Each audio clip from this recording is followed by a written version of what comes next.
चलो शुरू करते हैं। Got late. प्रोस्तोपवास अथ इदानीं प्रोस्तोपवास लक्षणं शिक्षाव्रतं व्याचक्षाणः प्राह। प्रोस्तोपवास नाम का जो शिक्षा व्रत है उसका लक्षण अब बताते हैं। चलो सविता को तो बोल नहीं है तो तुम ही से शुरू करते हैं। पर्वण्यष्टम्यां च पर्वण्यष्टम्यां च ज्ञातव्यः प्रोस्तो पर्वण्यष्टम्यां च ज्ञातव्यः प्रोषधोपवासस्तु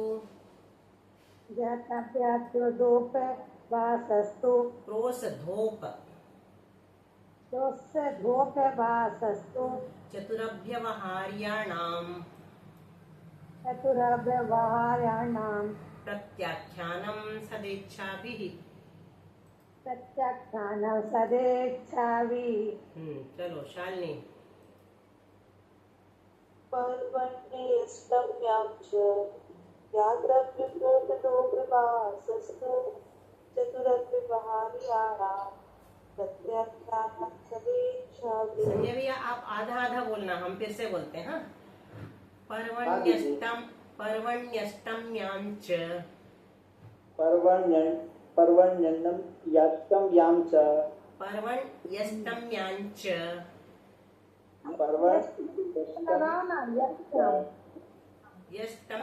च यष्टम्यां च यांच भी बोल सकते, यांच भी बोल सकते। ठीक, पर्वण्यष्टम्यां च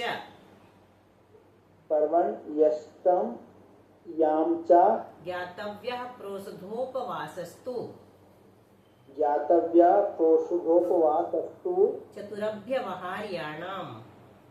चतुरभ्यवहार्याणां प्रत्याख्यानं सदेच्छाभिः।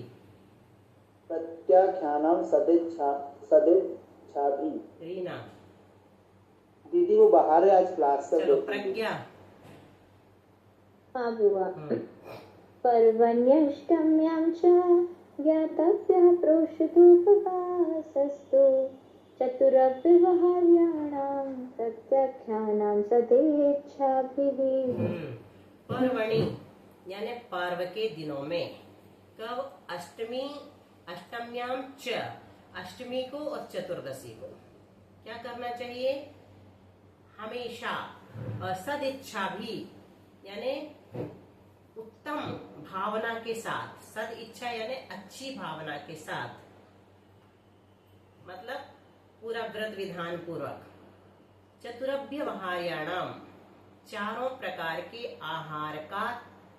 आहारों का षष्ठी का बहुवचन, चारों प्रकार के आहारों का त्याग करना। प्रत्याख्यानम यानी त्याग करना। ये क्या कहलाता है? प्रोषधोपवासस्तु ज्ञातव्यः। प्रोषधोपवास नाम का शिक्षाव्रत जानना चाहिए। ठीक है, आ गया समझ में? क्या आया समझ में प्रज्ञा? क्या बुआ? रिपीट करने की जरूरत है कि बोल दोगी? हाँ। दीदी ये बताओ ना, चारों प्रकार के आहार खाद्य स्वाद लेके इनका भी बता दो। हाँ, अब भी बता देते हैं। पहले उसको बोल लेने दो, सबको अर्थ सीख लेने दो, फिर विशेष में जाएंगे अपन, है ना? और भी बताना है कुछ। ठीक है। हाँ, चतुर्दशी और अष्टमी के दिन, जो कि पर्व के दिन कहलाते हैं, उन दिनों चारों प्रकारों के आहार त्याग करके व्रत विधान करना प्रोस्तोपवास शिक्षा व्रत कहलाता है। और ये छोड़ा? बोला ना, व्रत और विधान की इच्छा से। इसका अर्थ वो नहीं है? हाँ, लगा सकते हैं। मतलब सदिच्छा भी मतलब व्रत उपवास करने की इच्छा होना चाहिए। विधान वगैरह तो बाद में। ठीक है, उपवास बिना इच्छा के नहीं करना है। उसके साथ विधान तो क्या ना भी करो। हाँ, अंतरंग इच्छा से कहना चाहिए। उत्तम भावना के साथ उपवास करो और फिर बाद में व्रत विधान जो करना है, विधान आदि करो तो करो, नहीं तो पूजा करो अपने, है ना? तो सदिच्छा। ओके, चलो बहुत अच्छा। अब चार प्रकार के आहार सबको पता है, खाद्य स्वाद लेह और पेय, है ना? तो चार खाद्य मतलब खाने दाल चावल सब्जी रोटी। स्वाद्य क्या होते हैं? लौंग इलायची। लौंग इलायची आदि। हाँ। ले ही जो है चटनी आदि जो चाट चाट के खाए जाते हैं ना। और पे राबड़ी। हाँ, राबड़ी भी चाट के खाती, तुम चम्मच से नहीं खाती, चलो अच्छा है, ठीक है। और पेय मतलब सारे पीने योग्य पदार्थ, जूस से लेकर दूध से लेकर पानी तक, है ना, सब कहलाते हैं।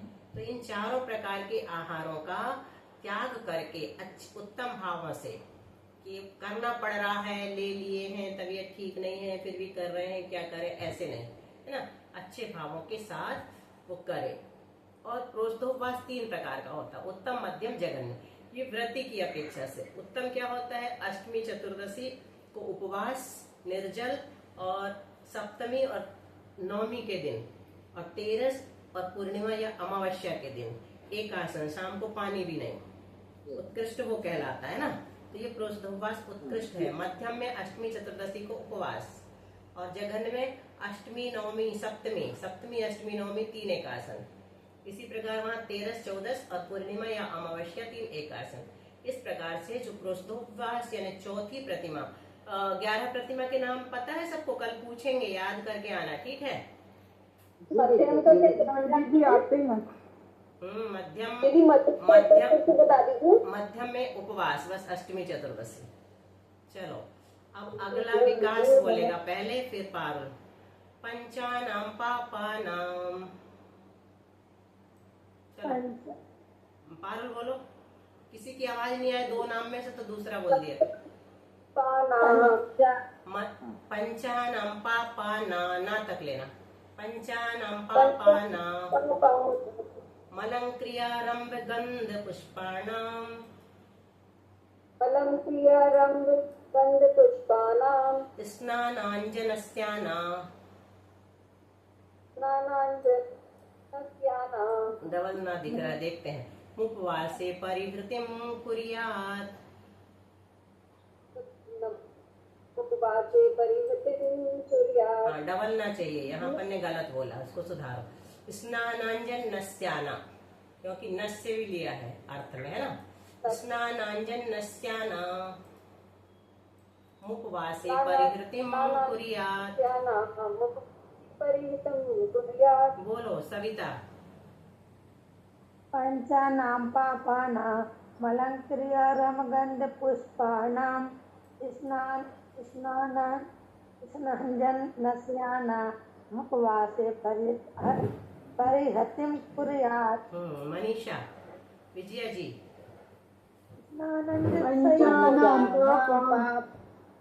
मनीषा रुक जाओ, विजया जी के बाद पंचानां पापानां मलं क्रियारंभ गंध पुष्पाणां स्नानांजनस्यानाम् उपवासे परिवृतिं कुर्यात्। ठीक है।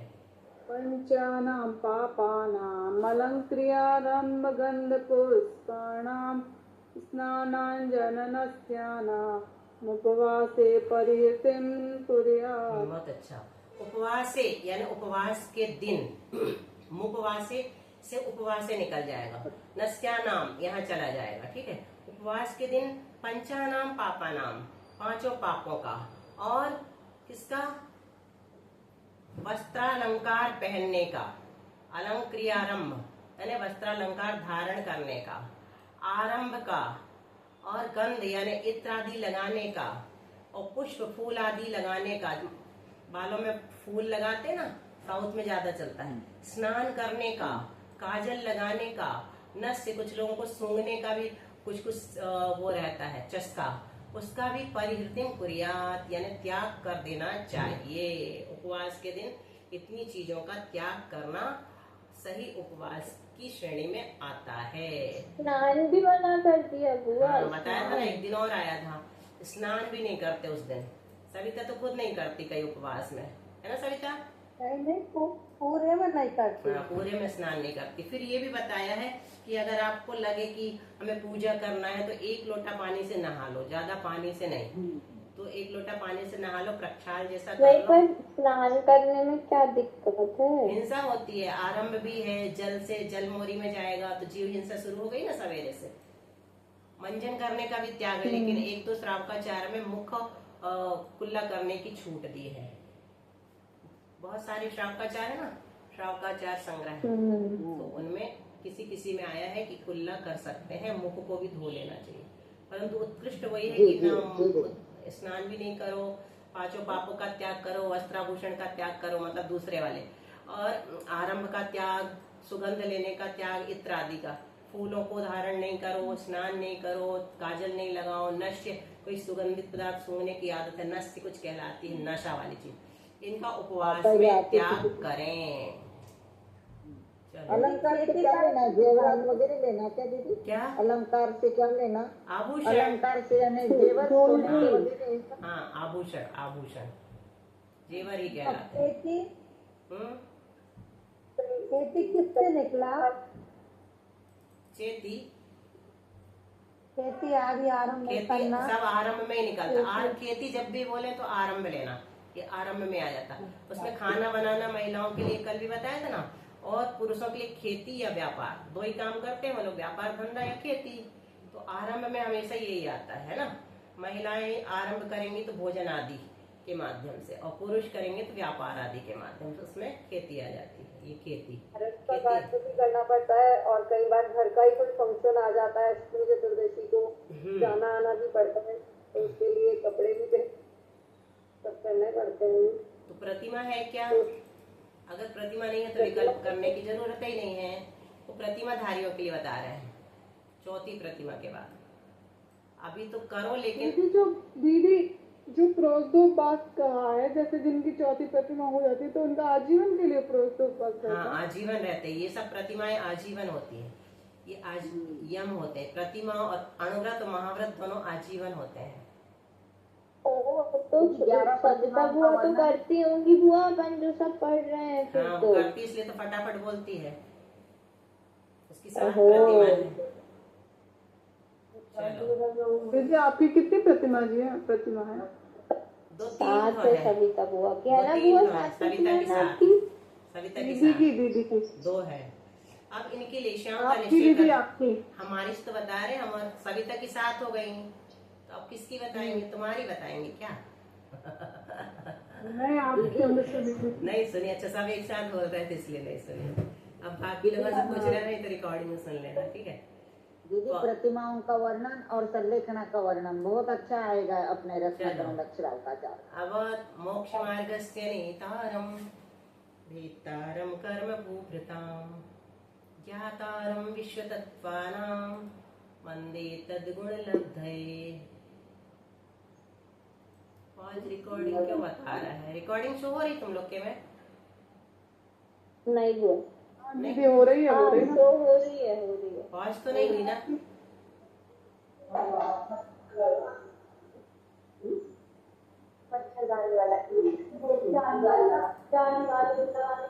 किसकी ओर से आवाज आने लगी? अंशु बुआ का है।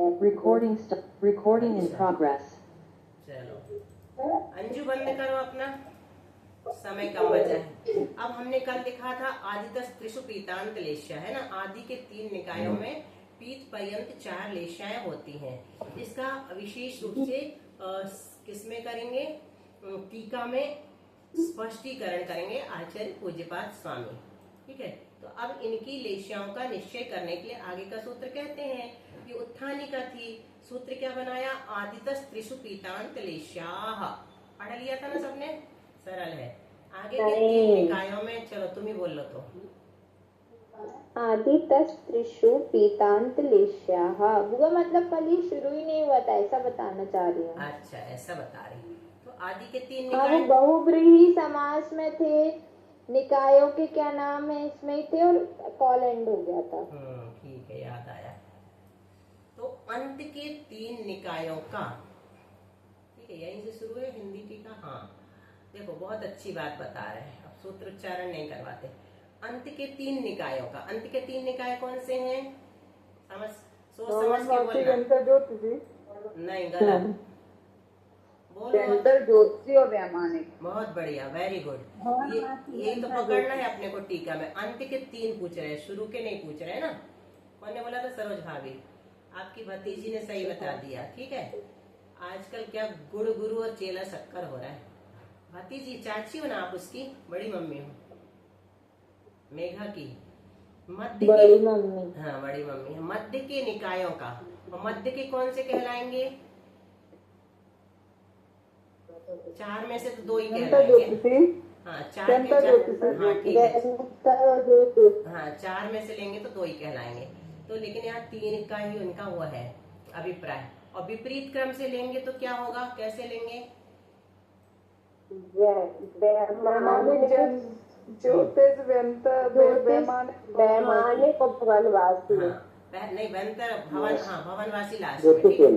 तो विपरीत क्रम से निकायों का ग्रहण न समझ लिया जाए, इसलिए सूत्र में आदितः पद दिया है। आदितः क्यों दिया? शुरू के लेना है ना, शुरू के 3 लेना। 2 और 1 निकाय के निराकरण के लिए फिर 3 दे दिया, आदितः त्रिशु, ठीक है। 2 के बारे में बता दिया, 2 का स्पष्टीकरण हो गया। अब शंकाकार कहता है त्रिपद से 4 की निवृत्ति क्यों नहीं होती है, हो जाना चाहिए। तो कहते हैं सूत्र में जो आदितः पद दिया है इससे ज्ञात होता है कि त्रिपद 4 की निवृत्ति के लिए नहीं है। क्यों नहीं है तो आगे बताते, लेश्याएं 6 कहीं हैं, उनमें से 4 लेश्याओं के ग्रहण करने के लिए सूत्र में पीतांत शब्द डाला है। पीतांत शब्द, आदितः त्रिशु पीतांत, ठीक है। दिख रहा है ना सबको सूत्र? आंख बंद करके यहाँ तक हो गया अपना पीतांत। आदितस बता दिया, त्रिशु बता दिया, पीतांत बता दिया। अब लेश्या बताएंगे, है ना। पीतांत शब्द डाला है सूत्र में, पीतांत पद का ग्रहण किया है। यहाँ पीत से कौन सी लेश्या लेना है अपने को? पीत लेश्या को तेज लेश्या भी कहते हैं। यहाँ पहले पीत और अंत, यहाँ क्या किया है? पहले पीत और अंत इन शब्दों में, और फिर उसके बाद पीतांत और लेश्या इन शब्दों में बहुब्रीहि समास है। तो पीत और अंत क्या है? इसका बहुब्रीहि समास कैसे कहेंगे, कैसे बनाएंगे? हाँ तो वो पीतांत लेश्या, ठीक है ना, तेज लेश्या। इसी प्रकार पीतांत लेश्या है, पीतांत लेश्या है जिनकी, वो कौन है? आदितः त्रिशु, है ना, पूरे का लग जाएगा, शुरू के 3 स्वर्ग, पीतांत लेश्या पूरे का बन जाएगा। शब्दों में बहुब्रीहि समास है, इसका यह अभिप्राय है। ये देखो बता रहे, आदि के भवनवासी, व्यंतर और ज्योतिषी, इन 3 निकायों में देवों के कृष्ण नील, कापोत और पीत, ये 4 लेश्याएं होती हैं। अब देखो देवों की तो पीत लेश्या ही होती है सामान्य रूप से, है ना, सब जानते हैं। लेकिन ये 4 लेश्या क्यों बताई? तो ये विशेषार्थ में प्रज्ञा बताएगी। और धीरे पढ़ना प्रज्ञा है, ताकि कुछ समझाना हो तो हम वहीं रोक देंगे। ठीक है। यूं तो भवनवासी, व्यंतर और ज्योतिषी देवों के एक पीत लेश्या ही होती है, किंतु ऐसा नियम है कि त्रिश, नील और कापोत लेश्या के मध्यम अंश से मरे हुए कर्म भूमियां, मिथ्या दृष्टि मनुष्य और तिर्यंश, पीत लेश्या के मध्यम अंश से मरे हुए भोग भूमियां, मिथ्या दृष्टि मनुष्य और तिर्यंश भवनत्रिक में उत्पन्न होते हैं। ये तो समझ आ गया बुआ? आ गया ना, मध्यम अंश बस नहीं आया होगा, है ना। तो क्या होता है, मरण जो होता है ना, वो जघन्य, मध्यम और उत्कृष्ट 3 प्रकार की लेश्याएं होती हैं। क्या पिंकी कुछ बोल रही है कि वहीं पे बात कर रही हो? यही बात कर रही हूँ। पिंकी कितने दिन में आई है? हाँ वो बिहार चल रहा था ना, तो उनका नेटवर्क नहीं मिल रहा था। तो ठीक है, मध्यम अंश से मरण होता है, तब की बात कर रहे हैं कि कृष्णनील कापोत लेश्या के मध्यम अंश से मरे हुए जो कर्म भूमिया मिथ्या दृष्टि मनस है, एक तो कर्म भूमि के हैं और दूसरे मिथ्या दृष्टि है, ठीक है। और वो कौन है? मनुष्य है और त्रियंश है। और पीत लेश्या के मध्यम अंश से मरण होगा तो वो कौन होंगे? भोग भूमिया होंगे, क्योंकि भोग भूमि में शुभ लेश्या होती है। और यहाँ पर कौन सी होती है? कृष्णनील कापोत भी होती है कर्म भूमि में, शव लेश्या होती है, ठीक है। और भोग भूमि में 3 अशुभ लेश्या नहीं होती है। तो भोग भूमिया मिथ्या दृष्टि जीव, वो कौन से, किससे मरे? पीत लेश्या के मध्यम अंश से मरण हुआ उनका। और भोग भूमिया मिथ्या दृष्टि मनुष्य और त्रियंश, ये भी मनुष्य त्रियंश दोनों, ये भोग भूमि भवनत्रिक में उत्पन्न होंगे। मिथ्या दृष्टि है ना, कल बताया था, मिथ्या दृष्टि होंगे तो कहाँ उत्पन्न होंगे? भवनत्रिक में। और सम्यक दृष्टि होंगे तो कौन से स्वर्ग तक? पहले दूसरे स्वर्ग तक। हाँ, कल बताया था। तो मतलब हमेशा ये समझना कि आज के पहले कोई सा भी कल हो सकता है, ठीक है। तो ऐसे यतः यानी चूंकि होता है, ऐसे कर्म भूमिया मनुष्य और त्रियंचों के मरते समय प्रारंभ की 3 अशुभ लेशियाएं होती हैं। जो 3 अशुभ लेशिया के साथ मरण करेगा तो मरते समय अशुभ लेशिया रहेंगी ना, ठीक है। तो जब उत्पन्न भी होंगी उस समय भी, अतः इनके मरकर भवनत्रिक में उत्पन्न होने पर वहां भी अपर्याप्त अवस्था में ये 3 अशुभ लेशियाएं पाई जाती हैं। अपर्याप्त अवस्था क्या कहलाएगी? वहाँ पे पर्याप्तियाँ प्राप्त नहीं हुई तब तक। तो उसको एक और शब्द से क्या बोलते हैं? लब्धि पर्याप्त और दूसरा क्या? निवृत्त पर्याप्त निर्वृत्य पर्याप्त अवस्था में, ठीक है। उस समय इनकी क्या होंगी? 4 लेशियाओं में से कोई भी लेशिया हो सकती है। उत्पन्न होने पर वहां भी अपर्याप्त अवस्था में ये 3 अशुभ लेशियाएं पाई जाती हैं। इसी से इनके पीत तक 4 लेशियाएं कही हैं। अभिप्राय यह है कि भवनत्रिकों के अपर्याप्त अवस्था में कितना 5 मिनट है, पीत तक 4 लेशियाएं और पर्याप्त अवस्था में पीत लेशिया ही होती है। भवनत्रिक के बता दिया ना, मतलब देवों के शुभ लेशिया ही होती है। अपर्याप्त अवस्था में तो हो गई कृष्ण लेशिया थोड़ी देर के लिए। अब इन निकायों के भीतरी भेद दिखलाने के लिए आगे का सूत्र कहते हैं, यही सूत्र है ना, दशाष्ट पंचत द्वादश विकल्पाः कल्पोपपन्न पर्यन्ताः।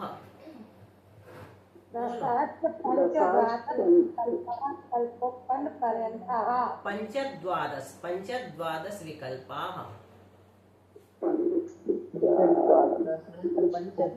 पंचद्वादश विकल्पाः कल्पोपपन्न पर्यन्ताः। चलो ठीक है। देव निकाय 4 है, देव निकाय 4 है, ठीक है। और 10 आदि संख्या भी शब्द भी 4 है। देव कौन कौन से 4 निकाय हैं?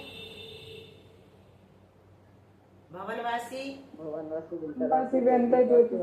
4 हो गए ना, और 10 अष्ट पंच और द्वादश ये भी कितने हैं? 4 हैं। तो इनको क्रम से लगा लेना है ना। क्या देव 4 निकाय के देव हैं और 10 आदि संख्या शब्द 4 हैं, अतः इनको क्रम से इनका संबंध क्रम से जानना चाहिए। जैसे भवनवासी कितने प्रकार के हैं? 10 प्रकार के। व्यंतर कितने प्रकार के हैं? 8 प्रकार के। और ज्योतिषी कितने प्रकार के हैं?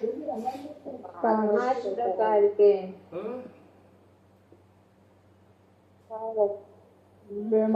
कितने बोले?